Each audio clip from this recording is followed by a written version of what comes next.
Okay. Yeah, I think this title was made up on the spot in about 5 seconds when Tal and Ariel said, "Can you speak on Tuesday at 9 a.m.?" But it actually bears a lot of relation to what we do. I kind of say that we are plumbers of the information world. So we'll kind of get to how I became a plumber, how you can become a plumber, and how plumbing might actually help. And if any of you own houses and have invited a plumber, you know that the hourly rate of plumbers... Louder? There's a great scene of plumbing in Brazil. In Brazil. I think we should have something on that scene. I will try to pull it up. Send me a link. It's the best scene. So our group focuses on observing behavior, looking at brain structure and function, and uses computational models to kind of connect those two. And we base those things on this broad platform we call neuroinformatics. Many of you probably know me through brain imaging pipelines. You know, plumbing is involved. So I'm going to talk about how I became a plumber and what types of plumbing we do. But as all plumbers know, when you are trying to do plumbing in the house and you have your water leaking or your gas not working properly, the first place you go on the web is to look for a plumbing forum. So the first thing I'm going to point out as you become future plumbers, that NeuroStars is a forum that you should know about and think about as you ask questions. And it may seem like it's dominated by fMRI software, but it is intended to be an open forum for everyone to ask anything about neuroscience. So keep that in mind and ask questions. But my journey to the plumber began with this, and hopefully you can hear this.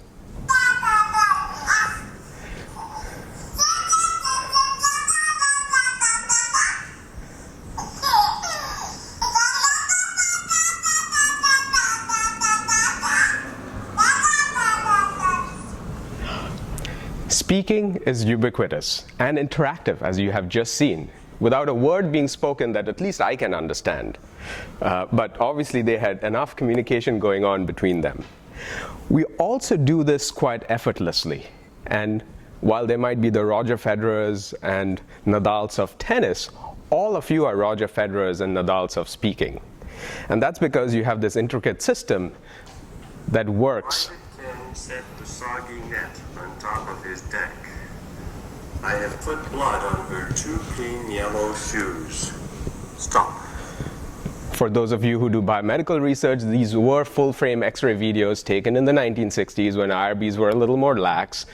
Ken went on to live to a grand old age, even after doing these full-frame X-ray videos. But they are some of the most exquisite videos we have today of the internal mechanisms of speech.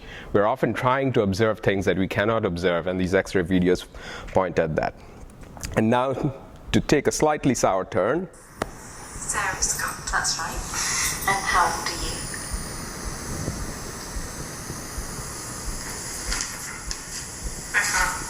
Try. Hello, I'm Sarah Scott. It was my stroke anniversary last weekend. I had my stroke 8 years ago. So it's also a system that can break down because of various things, whether it's neurological disorders, whether it's stroke, whether it's other speech communication disorders. But the brain also can be resilient in many conditions to come out of it to a certain extent. It does not come back to what Sarah was speaking at prior to the stroke, but after 8 years you can follow her, she can get at words. And it's not just the spoken system, it's the language system that sits on top of it. So to us, spoken communication is in some ways a very nice model to investigate the brain, and that's what we do. It can be looked at as speaking engages several cognitive and physiological processes. We look at motor control, we look at interaction, I look at your faces and that controls what I say. I hear things that I am saying and that adjusts how things happen. And the nice thing about the speech system is that because of the work of various people, we actually have a computational model that we can simulate, that we can attach to parts of the brain. We can create new experiments around it and be able to test those experiments based on the model, improve the model, and iterate that process. And the model is good enough to do a few things. It can learn how to speak. So it's trying to learn the speaker, and I'll play the original sound of the speaker. Good doggy. And now the model learns how to make this sound. It sounds like Icelandic volcano. It's not very good at first. And this is not the way human babies learn how to speak. But at least it's making an attempt to fix something. Good doggy. And it gets better. Good doggy. And it got much better. And now I'll play back the original sound. Good doggy. So the model can learn over time. And what that allows us to look at are things like interactions within the system between feed-forward commands that allow us to speak so effortlessly as we normally do, and feedback commands which help us learn and acquire language and adjust as things happen. And it turns out that this speaking thing that we talk about takes up a fair bit of real estate in the brain. So here we are looking simply at a brain image that says speaking versus not speaking, speaking versus not speaking, and we can get at this in every individual fairly robustly. We don't need to do extensive processing, etc., to get at this network. But it does acquire a lot of things. But I said how I became a plumber. So when I first started working on this, there were 3 things that came up. And those 3 things were smoothing, registration, and graphical user interfaces. For those of you who know me personally, you all know my big apathy for graphical interfaces. But they're necessary somewhere, and we've ourselves built some of those things. But in a lot of ways, that drove what we will see as my journey to plumbing. So first, smoothing. And what's shown over here within that orange circle is a dot. And that dot is on the superior part of the temporal lobe. What we have are volumetric smoothings of the brain, or specifically that dot, at various levels of full width half maximum, how wide the smoothing is. So 12 millimeter, 8 millimeter. And what we're looking at in terms of the green output is how much is left when you threshold the smooth value at a certain level. So we're thresholding at full width half maximum for the top 2, and at the bottom greater than 0. What we get to see, and this is quite important for anybody who studies speech, is that you have the superior part of the temporal lobe and the inferior part of the frontal lobe being smoothed together. These are very distinct circuits in the system. And so when we came to it, it was like, this is how imaging was done. I'm talking a few decades back. Everybody was smoothing everywhere. People weren't using surface-based analysis or other things that are more common today. And even today, I would say many people still do the same exact thing when they look at data. They don't pay attention to anatomy a whole lot. So this led us to say, okay, we have to do better. We have to develop some custom pipelines. That was the first time the word pipeline entered my head. Okay. The next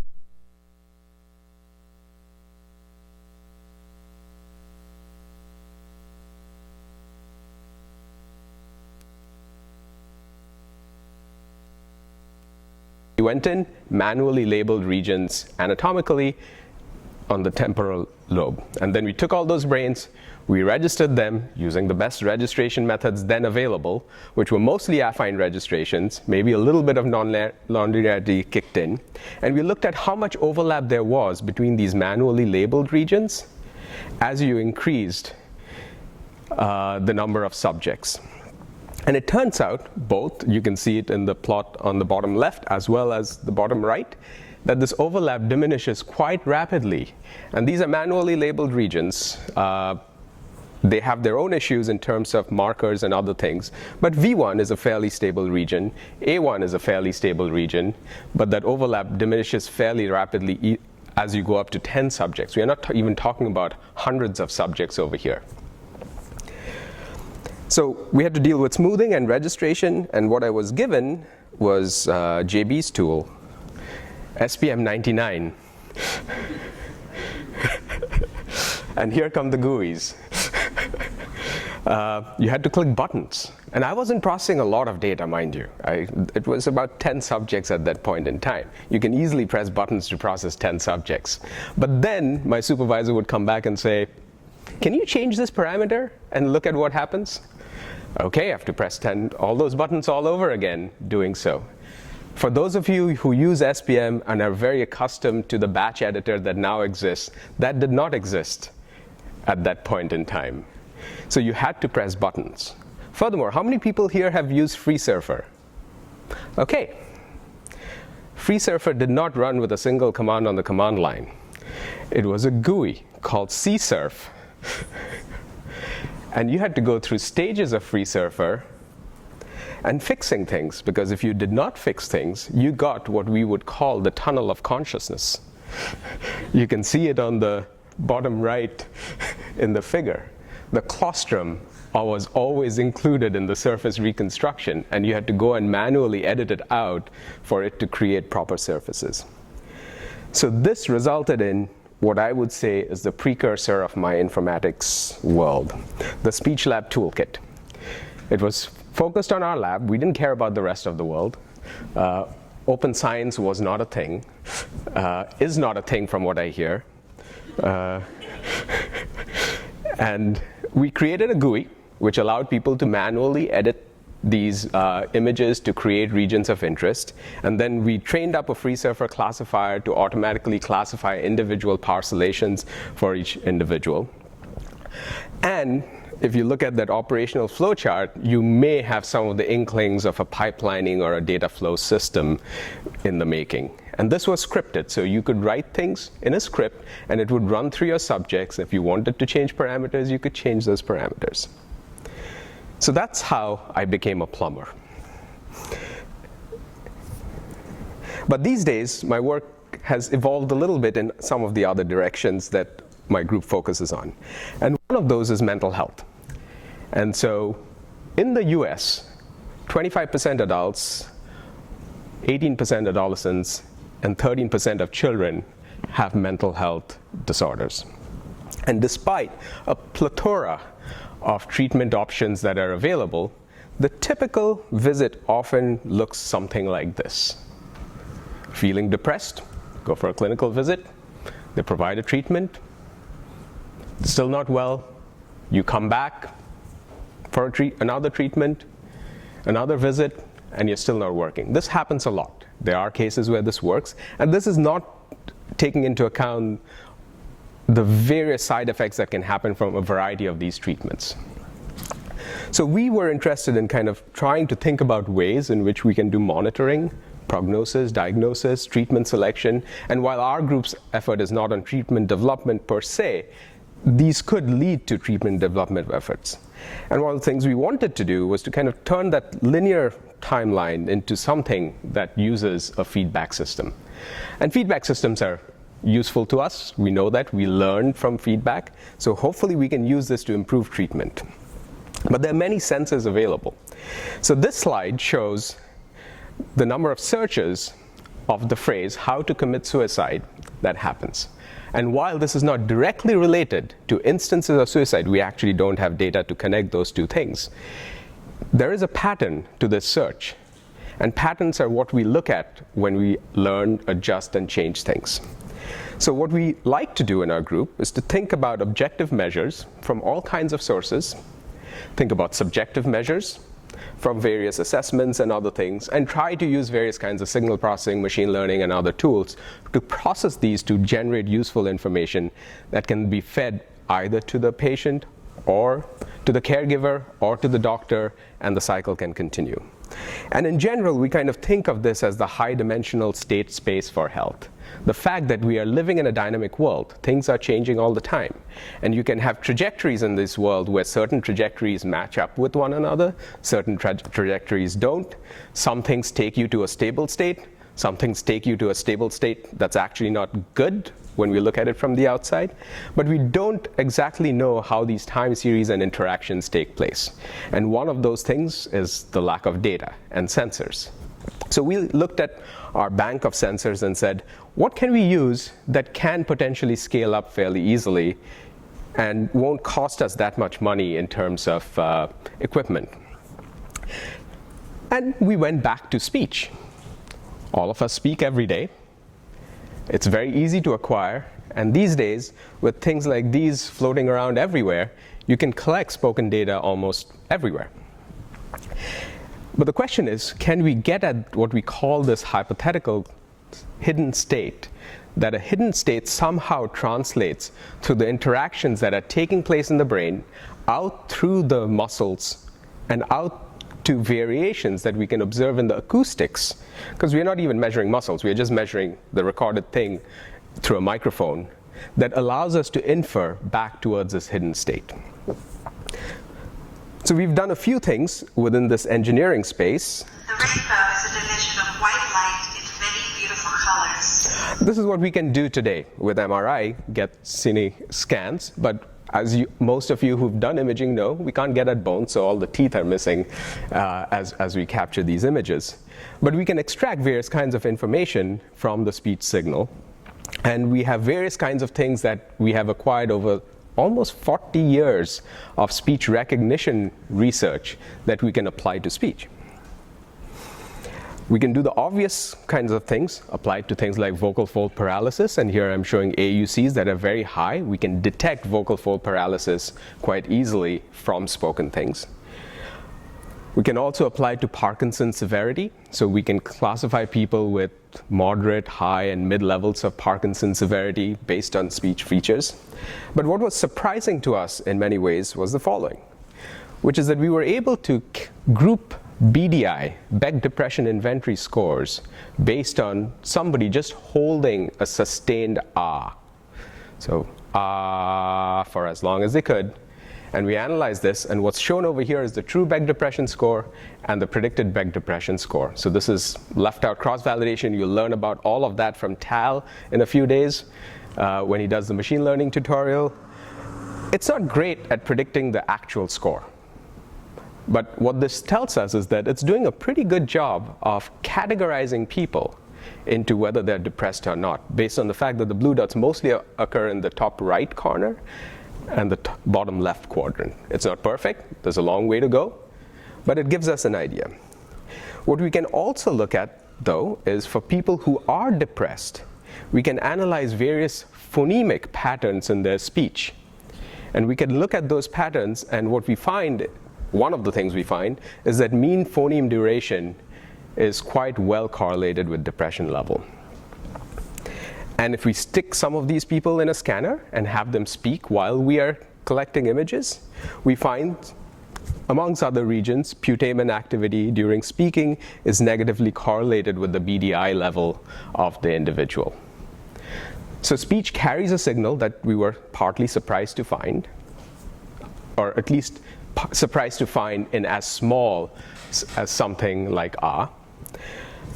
We have relations that come up in the brain that are related to variations in certain regions while they're speaking in the brain. And so now we have a platform within which we can study how speaking is modified under various neuropsychiatric or neurological disorders. These are very early stages, and we'll wait for replications on all of these things to actually show us how much we actually have seen that survives some of these things. But we also have some fun. We don't do science all the time while we are plumbers. And many of you may have seen this image that came out. If somebody could just shout out what it is, I will.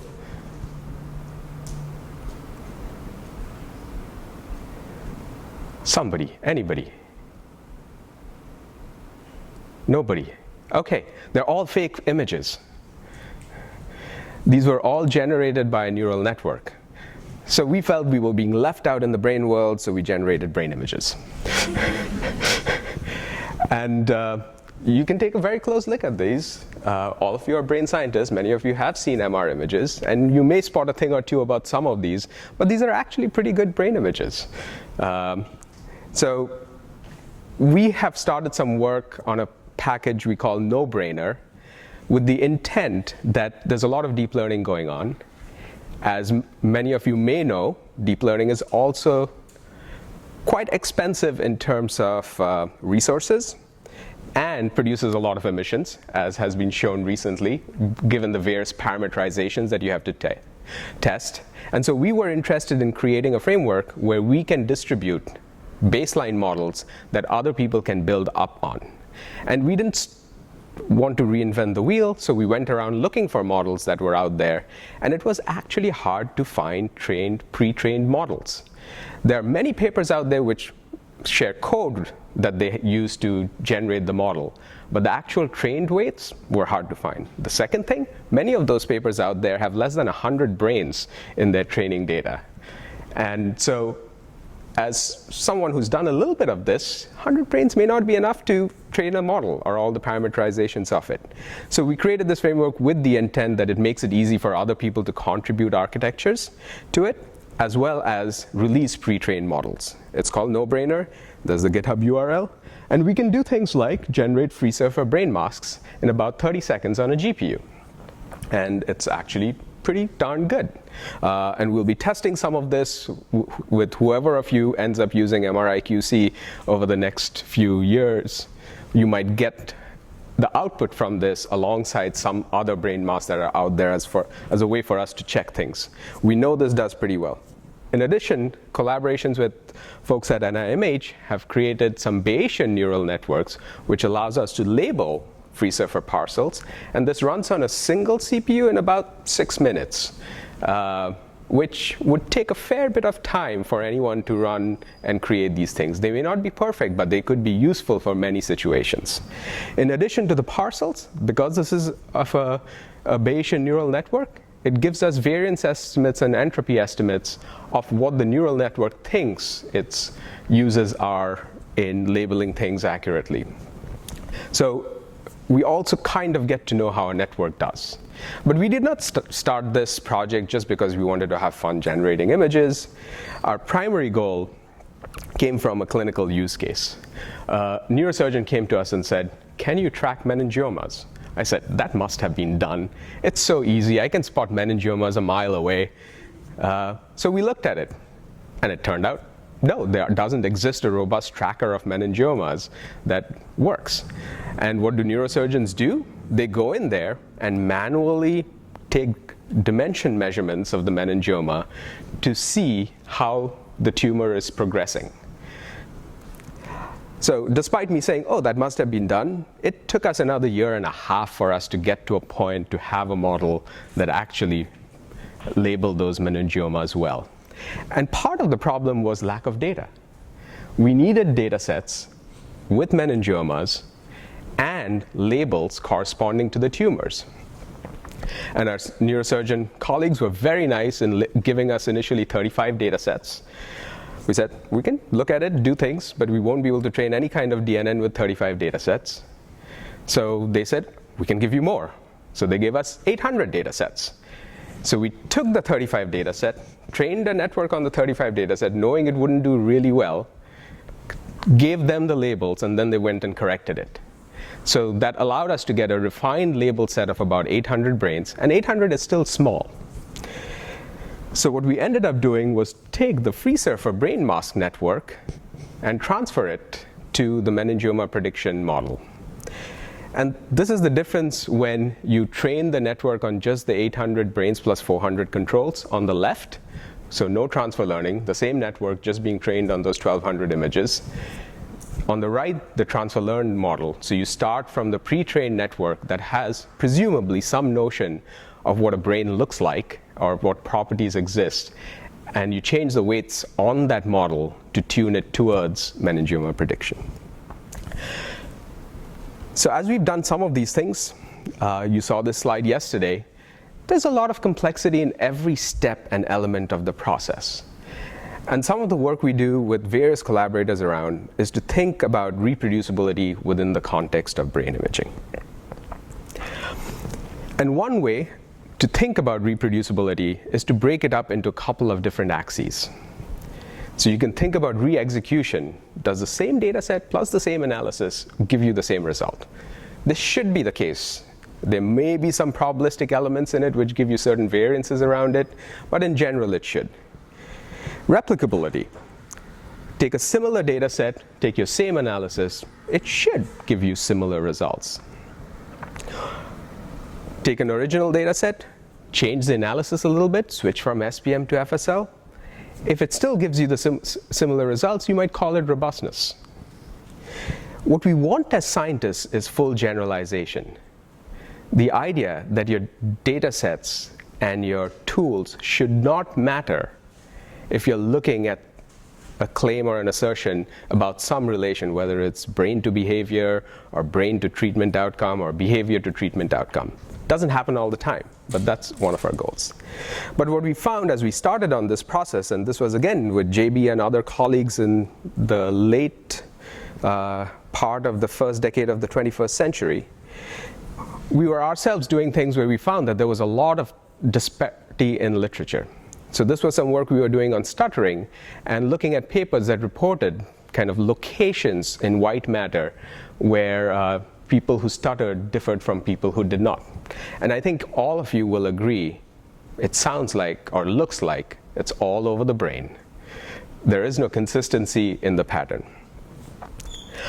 So there's a lot of variability. And that could come from various things. We simply don't know what the answer to the reasons for this variability are at this moment. We've also looked at things because we have this bias towards human or spoken communication. One of my favorite tracks happens to be the Corticospinal Tract.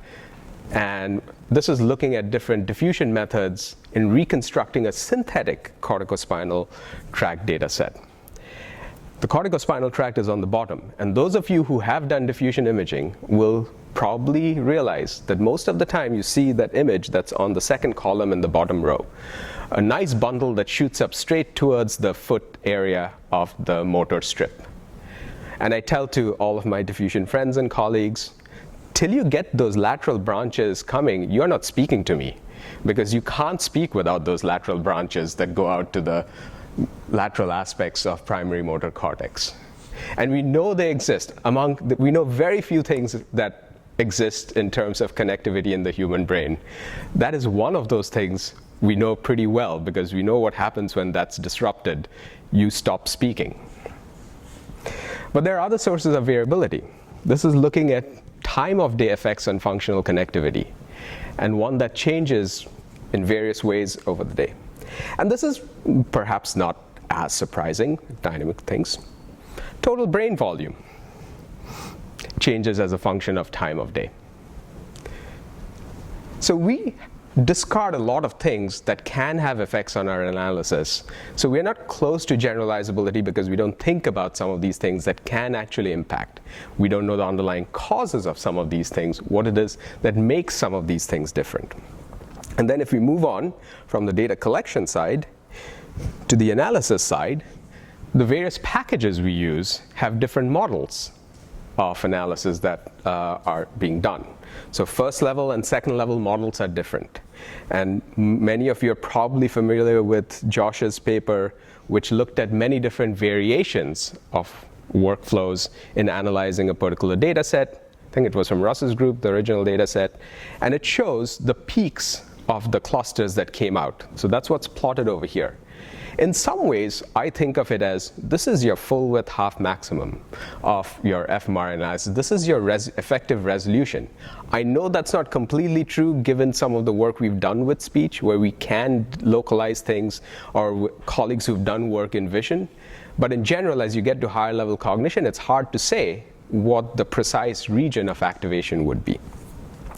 In our own work, we've shown differences across operating systems that give you up to 10% differences in size of the amygdala. In fact, if you ever look at Freesurfer amygdala and Ant's amygdala results, they're roughly half of each other. Is the amygdala really half the size? No. So you have to think about what these software tools that you're using do. But you should still create and use open software. That's good, because we get to test these things. If Freesurfer was completely closed and FSL was completely closed, we may not be able to get some of these things and look at what it is that's causing these differences. So it's important to do so. It's also important to share data out there And I know DataLad won't be covered this week. I'm happy to talk about, actually, not me. Adina will be happy to talk about this because she's writing the handbook on DataLad right this minute, or share the handbook with you. But it's a great tool to access a lot of data that's sitting around in various repositories around the world. But one of the things, it's one thing to deposit data somewhere. You also want information about it. And Russ spoke about BIDs, and Marianne yesterday alluded to NIDM a little bit. And I kind of see it as most people used to do what's on the left column, and maybe still do to a large extent, unstructured data. BIDs allows you to organize it in a structure that makes a standard way for other people to process, read, observe the data. But it's missing a few things, and NIDM adds on to BIDs to say, we can provide some semantics around it. We can describe this a little better, so you can not only give me a data set, you can look up information about it in some structured manner. And we've done a fair bit of work on NIDM experiment and workflow and results as ways of encapsulating these semantics around the original data, the processing, as well as the results. But all of this builds on a fairly robust set of tools that have existed for a while. In fact, how long? 1989 precisely. So this was a document from Tim Berners-Lee in 1989 where he drew the connected web. And he wrote a note on top which says, vague but exciting. Over the years, we've kind of grappled with this model a lot, because this is not an easy model to store, query, understand, create. The principles are very simple, but it's very hard to get agreement amongst people to do this kind of model. But at the end of the day, it's a very basic model. It creates connections between things and describes what those connections mean. People have done some of this over the years. So this is a slide from the SPM Toolbox. This was 2002 when it originally came out, and my first interaction with David Keeter. We wrote emails to each other. I reported some bugs. He fixed it. I used it to generate SPM analysis results in a structured form. So structure kind of gives utility to underlying data. And it's kind of important not to just put your data out there, but to annotate it in a way, and no amount of metadata is going to be too much metadata. Putting metadata in is hard, and it will take time, but keep increasing it. You'll thank yourself 10 years later. So we've turned a couple of things towards how can we improve consistency across data sets. And one of the projects is with the Loris team and the MindLogger team. Anisha has been a significant contributor to this. We wanted to say, can we collect assessments that almost everybody collects around every study in a consistent manner? Because most people collect them, and their variables are different in every database that you get through. Yes, somebody might say I collected IQ, somebody might say I collected verbal IQ, and somebody might say I collected age, and somebody would say I collected age, but it's in months. So BIDS by its prescription does harmonize some of these things. It says if you use age, it has to be in years, not months.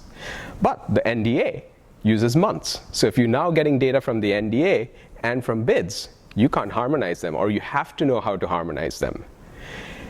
Part of the effort of this platform is a set of underlying repositories which contain all the assessments that you could use. These might be your patient health questionnaire, or it might be your CVLT. All the CVLTs, I think, proprietary, so we can't put it out there. But at least the open ones, and even the non-open ones, we can put it out there with the idea that if you use it, you should be paying for it through the appropriate resources. Other places where we've done some things to improve the underlying plumbing. So NeuroPipe, which you'll hear about, or some of you will hear about on Friday, is a tool that underlies a lot of existing tools that you may have heard about: fMRI Prep, CPAC, MindBoggle, and others. We're kind of changing that underlying tool set into an ecosystem. So we are extracting out the workflow engine from NeuroPipe to create what's called Pydra, a new general purpose workflow engine. TestKraken is a framework that allows what I think Russ and others refer to as vibrational testing, which is it allows you to see the effects of some workflow or some script given some changes. That could be changes in operating system, it could be changes in parameters, and it it's a framework that allows you to automatically create those environments. You might say, what does this look like if I switch from FSL to SPM? Things of that nature. NeuroDocker is a platform we built on top of Docker to allow people to create Docker files easily. For those of you who like creating Docker files, good for you. For others who find it very painful, NeuroDocker might be a simpler way to create some of those files. And it's not just Docker files, it also creates Singularity files. And so for those of you who are in an environment which allows you to run Singularity, you can create both Docker and Singularity images from NeuroDocker. Nobrainer is the brain DNN library I mentioned. And then as we get to this specialized end, there's Huricon, which is your conversion to BIDs or other layouts, but BIDs being a format that's useful to this community. That would be something you could use to convert your DICOMs. MRI QC and fMRI Prep from Russ's group in looking at quality of your data as well as processing fMRI in specific ways. And then NiFlows is a generalization of those concepts to try and say, we want systematicity in tools that are released out there. They should be tested. You should know how it behaves under different circumstances. So we kind of piggyback on TestKraken and Pydra and create a specification that allows you to put a tool out there and test it. And if it happens to be a Python package, it has some special things built into it for it, which I'm happy to discuss later. Based on that underlying infrastructure, a lot of the pieces, and I forgot to mention Pibits, but I suspect Tal will mention Pibits about once every 2 hours. No? Okay. Pibits is a framework that allows you to play with the BIDS dataset. And NeuroScout is kind of this top-level web system that would allow you to analyze data that's stored in BIDS, that's accessible through OpenNeuro, that can be pre-processed through fMRI Prep, and you can create models on top of it through BIDS models and other things. It was focused on movie data, although if you ask Tal, he'll say it'll work for everything, not just movie data. Eventually, one day. So for movie data, we can extract various kinds of stimuli straight up from it.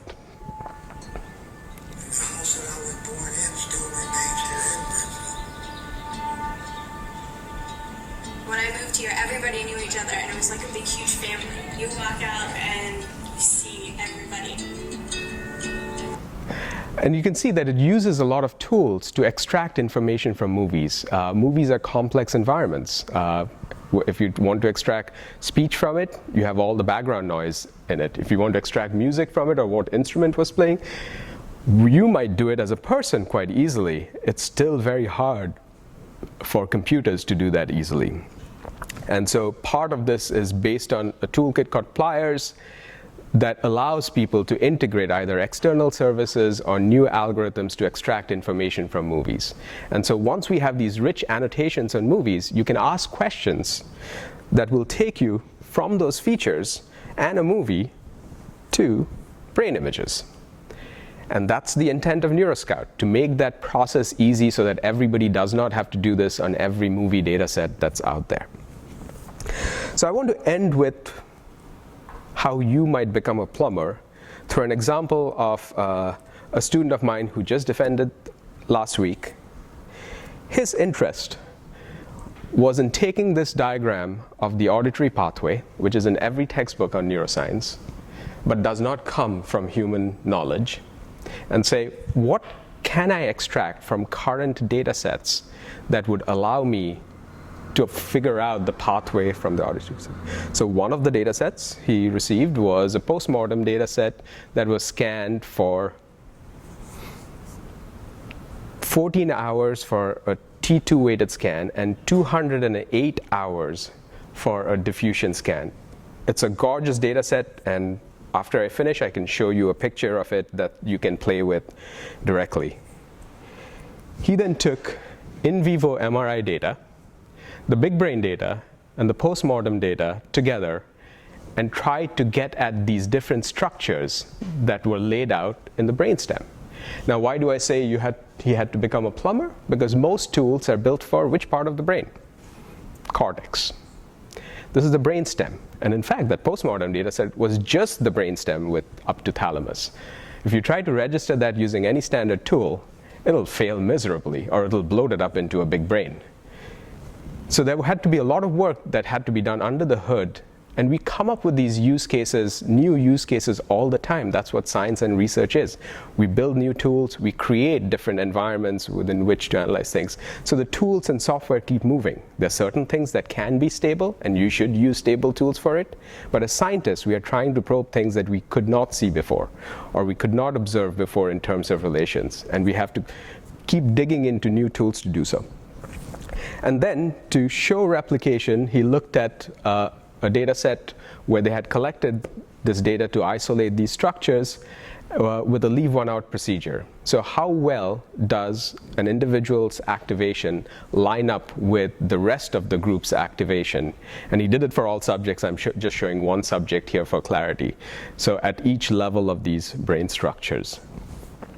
And then he did it within the subject. If I brought that same subject back on a second day and scanned them on a similar protocol, how well can I see it? So we're getting to what I would call replicability a little bit in that framework for reproducibility. It looks pretty nice, and then he was able to extract from the postmortem data tracks that kind of look like what that structure was in the original sketch that was created from the various animal models. We have no way of validating that because we don't know in humans what the connections are. This is diffusion imaging data. We can infer and say this is structural connectivity based on diffusion, but without a ground truth, and tracing still remains a big challenge in the human brain. Alongside these, he's made all of these resources available. So the in vivo data is on Open Neuro, the atlases and derivatives are on OSF, the analysis code on GitHub. There's a preprint, which is now in press, should come out soon, and a poster that describes it. It took him time. This wasn't day one of his grad school. But over the years, he learned the different pieces that would allow him to create some of these things, to bring things together, to tackle some of the problems. And that's how he became a plumber. So we want to grow the plumber tree in neuroscience. And so hopefully some of you can learn these things throughout the next week and a half and use them in your own work. I strongly recommend eating your own dog food. If you're building things, using things, eat them, consume them. It actually helps make those things better, which we do in our work all the time. And for those of you who've gone to an actual hardware store to look at plumbing supplies, the number of specialized tools that are out there are incredible. I don't know why I need a specific wrench for a specific nut, but that's how plumbing is in the real world. I think it's also true in the scientific world. You often need specialized tools. He could not have processed that postmortem data with the regular tools. He had to create something to process them to match them up. I'll end with the following, which is that we continue to look at most things as if we were blind men. We focus in on a domain. And the way I think we get to know how to evaluate information across tools, data, resources, is if we can get out of this mode, kind of look at the whole picture. And as we dig deeper into things, we will learn how things behave, fail. And Niels Bohr once said, expertise is about someone who knows when things will fail. It's not about when things will work, but when things will fail. So hopefully we can all learn to appreciate that only by digging deeper, trying out different things, do we see the failure modes. It's harder to do, takes time, and it's okay to slow down. Now, the way I do information filtering and plumbing is with a whole group of people. This is work that has spanned multiple decades, multiple investigators, and I profusely apologize because I know this video will go up on the Intertubes to people I have left out over here, but there are some I know who are not on this. We have received generous funding from various sources, and we continue to expand these things because these things have to be maintained by a community. With that, I thank you for your attention with this beautiful picture of the brainstem, forthcoming data, and I'll take any questions.